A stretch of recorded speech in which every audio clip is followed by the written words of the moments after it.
Hello and welcome to my channel, I Win to Lose Gaming. The newest character in Wuthering Waves, Lupa, is here to weather them waves. In today's guide video, you'll learn everything you need to know about Lupa.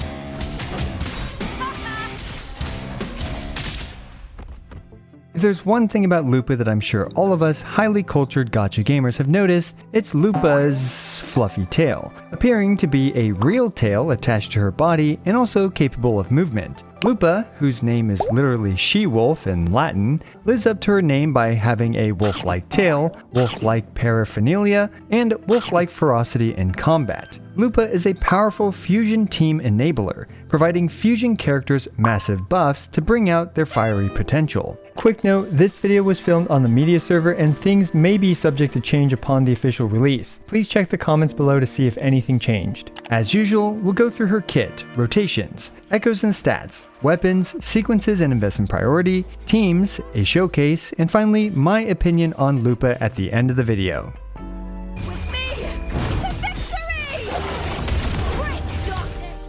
Alright, as for Lupa's kit, it is honestly, in my opinion, debatably the most convoluted kit to date in Wuthering Waves, and that's saying something. Fortunately, when it comes to actual gameplay, despite the many options that Lupa has, once you master her main combo, she ends up flowing quite smoothly and the actual inputs aren't too complicated. Lupa can fill up her forte bar by performing various basic attacks, aerials, and resonance skills. Honestly, most of these methods don't actually matter much to us, and you'll see why soon enough. More importantly, when she has half of her forte bar, she can perform an enhanced aerial 3, which gives her a wolf mark. Alternatively, she can use an enhanced heavy attack while on the ground to also gain this first wolf mark. Next, if she has a full forte bar and one wolf mark, she can perform enhanced heavy attack 2 while on the ground to gain the second wolf mark. She can also use an enhanced aerial 3, but you won't be using that as much for the second wolf mark.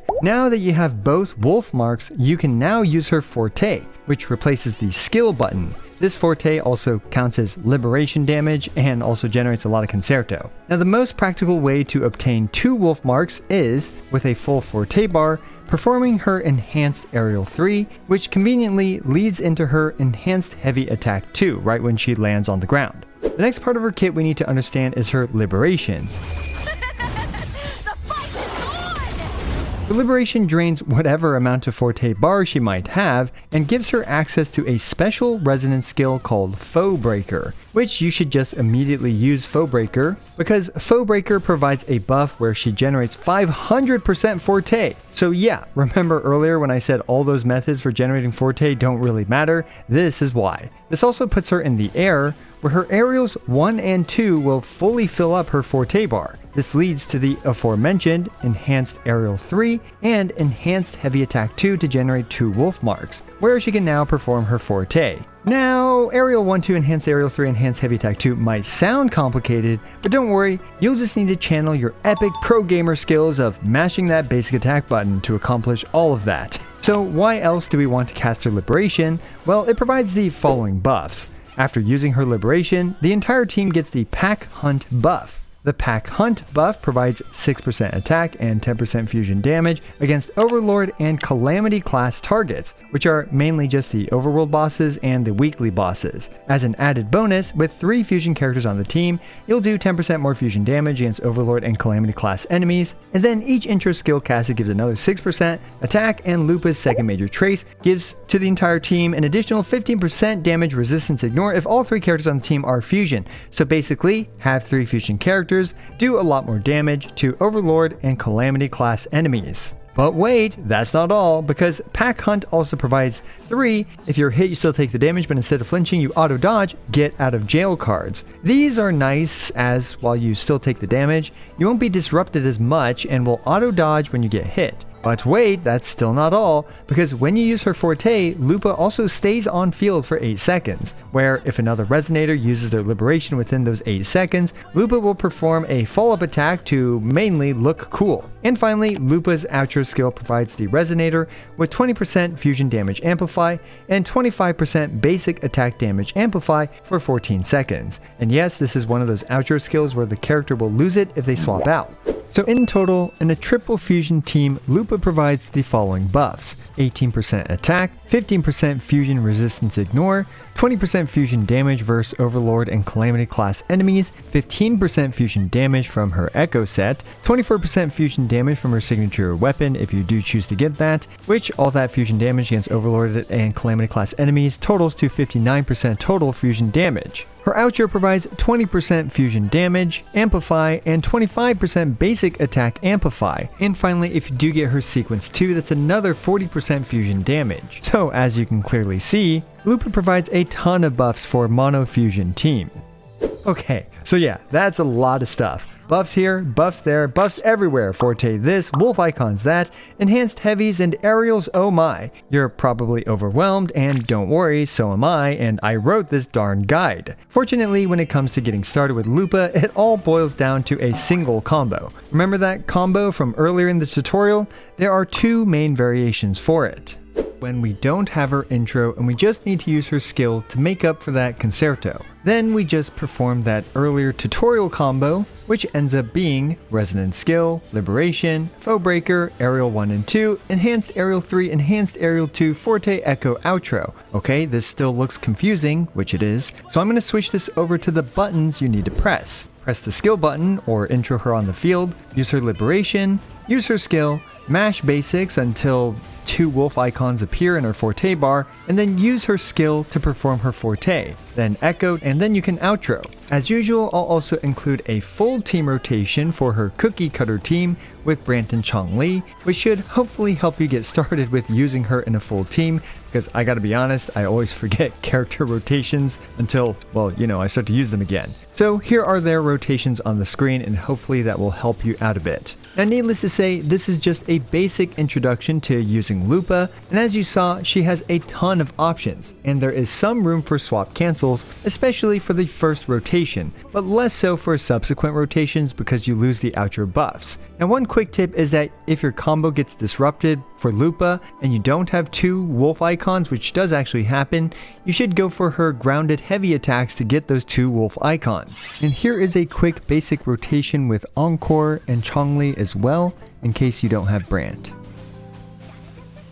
Alright, and I almost forgot about her talent priority, but I guess I didn't forget because here it is in the video. Typically, Lupa isn't the main source of your team's damage, and as such, maximizing her talent levels isn't the top priority. But her talent priority should be Liberation and Forte, then Normals, and lastly her intro and skill.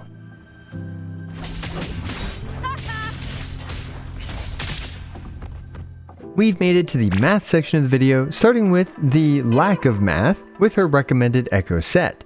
Because fortunately, Lupa is like any other simple wolf out there, simply doing what every wolf does, which is to maximize the team's fusion damage output. There is only one Echo set to consider for 97.3% of situations, and that is the Flaming Claw print. The 5-piece Flaming Claw print, upon casting Liberation, grants all resonators on the team 15% fusion damage, and the caster 20% resonance liberation damage for a whopping 35 seconds. So yeah, basically Lupa will provide the team an unconditional 15% fusion damage buff. Now there are some niche situations where the Moonlit Clouds can be used, like if there's only one other fusion DPS that she needs to buff, but for 97.3% of us, just use the Flaming Claw print. For the main slot Echo to equip, use the Lioness of Glory, which gives 12% fusion damage bonus and 12% resonance liberation damage bonus to Lupa. In terms of main stats, it's the usual 4-3-3-1-1 setup, with most weapons wanting a crit rate main stat for the 4-cost Echo.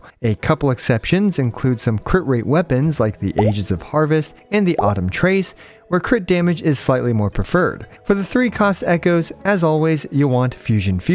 However, the most important thing for Lupa for most of her teams is to have her liberation available. Lupa's energy requirements, fortunately, aren't very high, at only around 121% or so for her best team with Brant and Changli. But if you're struggling to get her liberation up, because you don't have enough energy regen substat rolls, using an energy regen main stat for one of the 3 cost echoes is a very reasonable stopgap while you farm better echoes for her. As Lupa typically only makes up around 16 to 24% of her team's DPS, losing the utility of not having her liberation is far worse for her team than losing some of her personal damage. So yeah, a long rant which basically just says use Fusion, or consider an energy regen main stat 3 cost echo while you're farming for better substats. Oh right, and as always, 1 attack percent 3 cost echo is fine too. For the 1 cost echoes, use attack percent main stats. And for the substats, it's the usual double crit, energy regen, attack percent,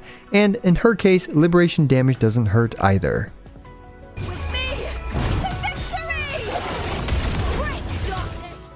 Being the simple-minded, battle-addicted wolf that she is, her weapon options are equally simple. Unsurprisingly, her signature weapon, the Soul Edge, the Wildfire Mark, is unsurprisingly her best option. It increases her damage, and more importantly, gives 24% fusion damage to the entire team. Also, since Lupa doesn't even do the plurality of her team's damage, we'll be focusing more on the team's damage output, and in this case the team consists of Brant and Changli, over her own personal damage. The Wildfire Mark provides roughly a 9 to 13% increase to the team's DPS output thanks to the 24% fusion damage buff to the entire team. Then we have other 5-star weapon options like the Ages of Harvest, Verdant Summit, and the Lustrous Razor, which all perform around 8% worse for her team damage than her signature weapon. Afterwards, we have all the 4-star options which lose another couple of percentage points in terms of the team's DPS output due to her own personal damage dropping. Overall, her signature weapon is unsurprisingly the best for her team's damage output and of course her own damage output. However, do keep in mind that outside of her signature weapon, all the other weapons perform pretty similarly to each other.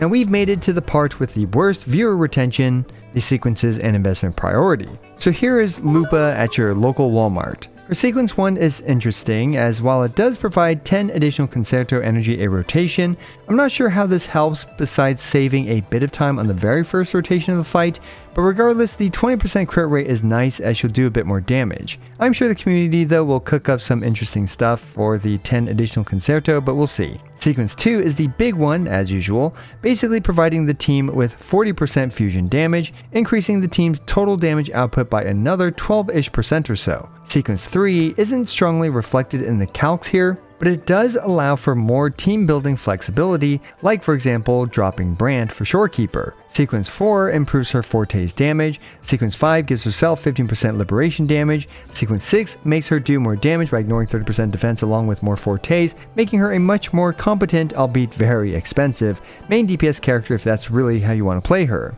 Overall, as usual, her signature weapon is the first recommended pull, although for Lupa, personally I don't recommend her Sequence 1 unless you go for her Sequence 2, which is, as always, a good stopping point for most people.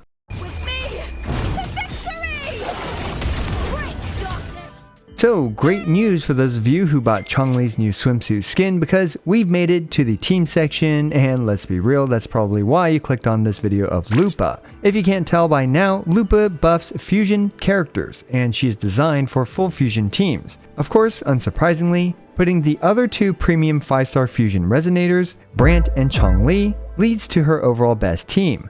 Lupa's outro buffs Brant's damage, Brant's outro buffs Changli's damage, and Changli's outro buffs Lupa's damage. So yeah, this team flows well, and honestly Changli feels noticeably better to play with Lupa's release. And actually not necessarily because of swap cancels, which honestly only for the first rotation actually has 0 opportunity cost, because each of these characters do have outros that cancel when you swap out, but more so, Changli feels better to play here because she just does decent damage now thanks to all of Lupa's buffs. Interestingly, you can effectively mix and match any combination of fusion characters. For example, you can use Encore or even Shixia. Just keep in mind that without Brant, you won't have a healer, but for most content in Wuthering Waves, you can get away with this. Alternatively, you can use various combinations with Shorekeeper and it should work decently well, all things considered. Here are some full team DPS calcs courtesy of Lost Priority and Catalyst Online for y'all to take a gander at.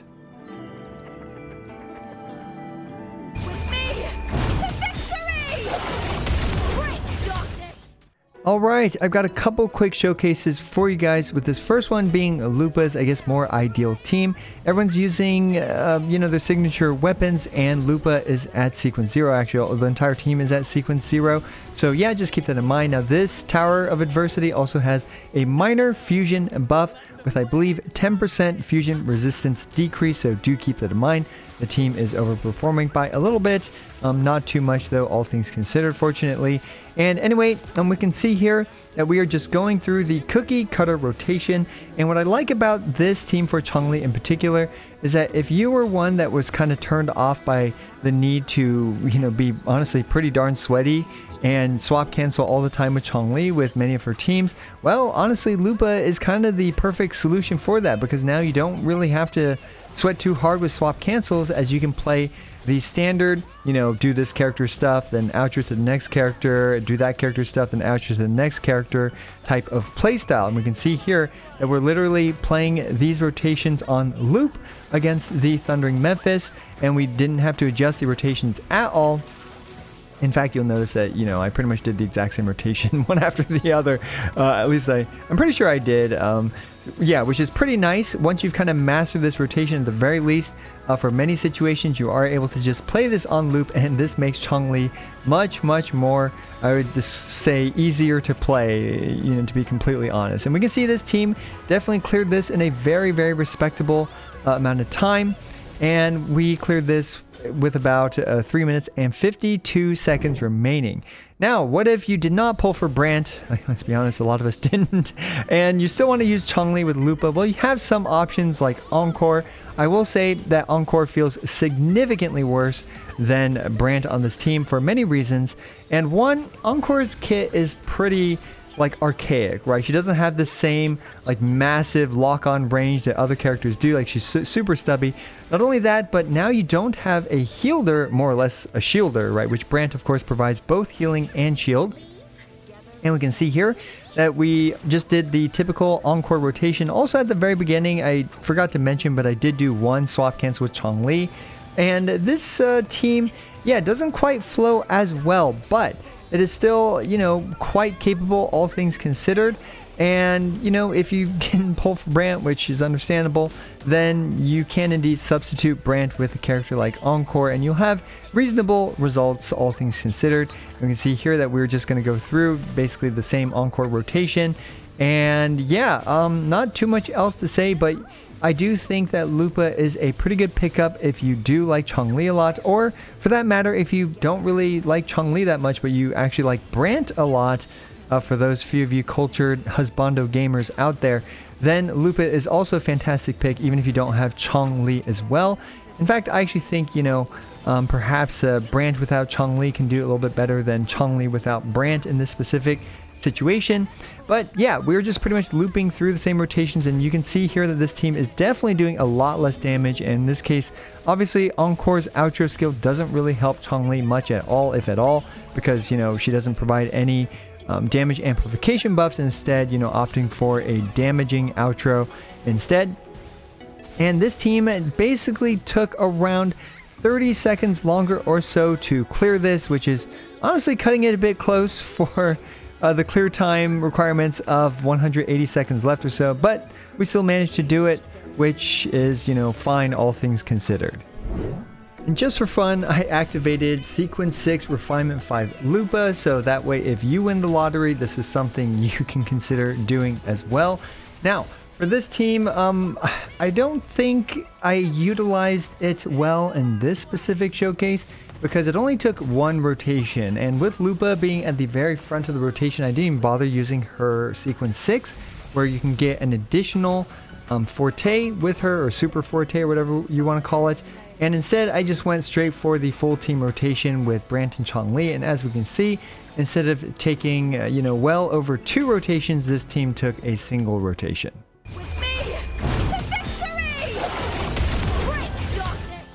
Overall, Lupa is a solid character enabling past fusion characters and helping them catch up a bit with modern DPS levels.